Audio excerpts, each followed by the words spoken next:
Nikki, congratulations first of all. A winning start for you in your first game at out half for Ireland against Wales last weekend. You must be very happy.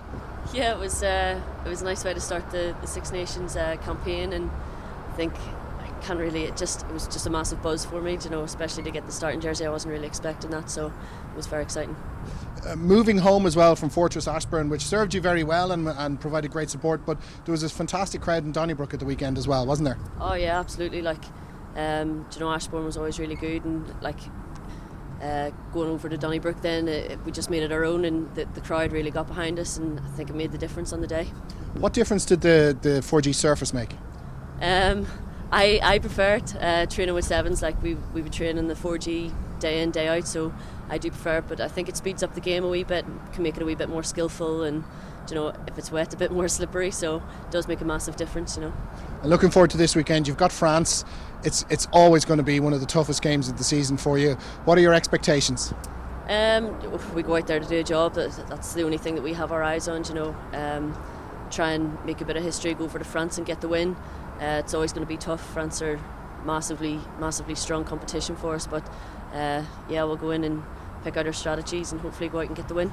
Paula, you're obviously going to be one of the go-to people for Tom Tierney this weekend with your experience of playing in France. Can you tell us a little bit about the lifestyle over there and women's rugby in France first of all? Yeah, of course. Yeah, obviously playing in the top 8 over in France, we'd be fairly familiar with the French players, and living in Toulouse, it's an amazing experience living in the city centre, and just kind of getting to grips with a different culture, a different style of rugby and that kind of thing.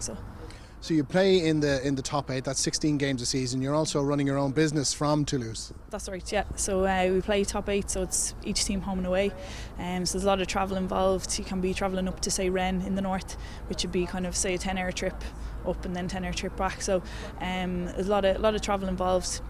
And then working away as well, and remotely I've got a business at home, and working away on that from home as well. And you previously played with St Mary's, of course. What's the difference between the French club scene and the Women's All-Ireland League here? Yeah, I suppose women's rugby is kind of growing in Ireland at the moment, but whereas in France they seem to support it just as much as the men, so it's fairly well established. In Toulouse they'd have 2 full squads, each training 3 nights a week, so there'd be, say, 30 squad players involved in each squad, so you have a lot of numbers training. There's a lot of people involved in coaching, a lot of volunteers in the club, which there are at home as well, but I think the community is more involved, say, in France, just because of the culture involved with rugby over there, that everyone kind of gets in behind it and gets involved. And looking at the match, we've never beaten France in France.